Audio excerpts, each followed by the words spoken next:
尊敬的扎耶夫总理、菲利普切部长、女士们、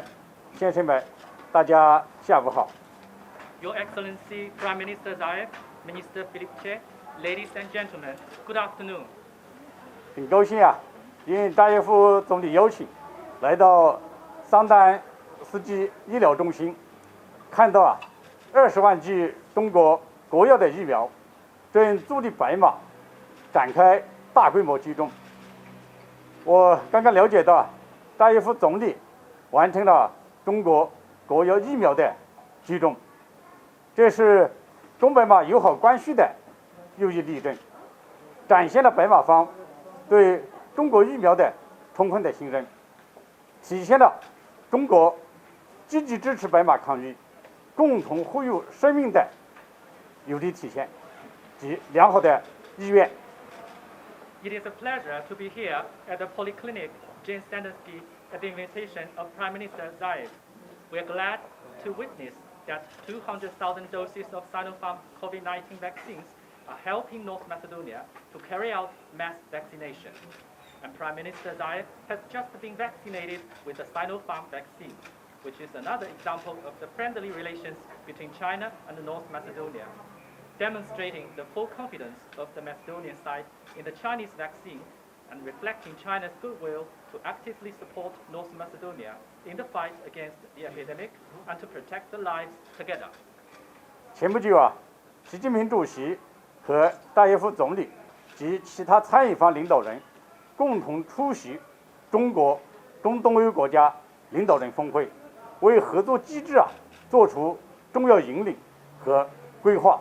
也有力推动了中国同白马等中东欧国家抗疫的合作。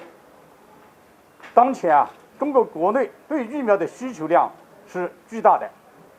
但中方仍克服各种困难，想方设法对包括白马在内的国家给予积极的支持，携手共建人类命运共同体。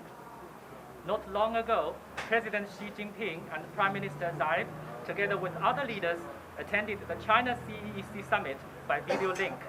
which provided important planning and leadership for the development of the cooperation mechanism,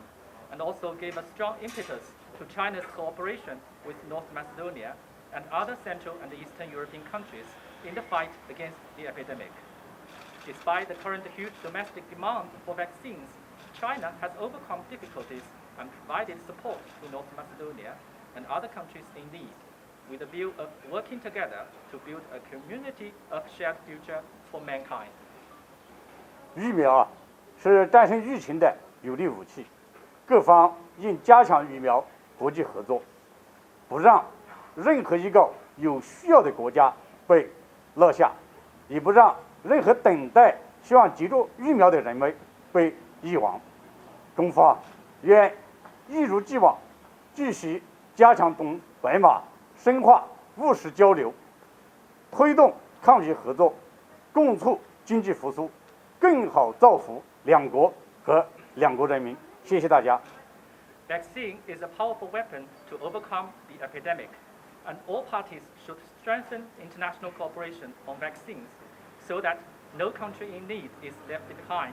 and no one waiting for a vaccine is forgotten. China is willing to continue to deepen practical exchanges with North Macedonia, work together to fight the epidemic and promote economic recovery for the benefit of both our countries and peoples. Thank you all.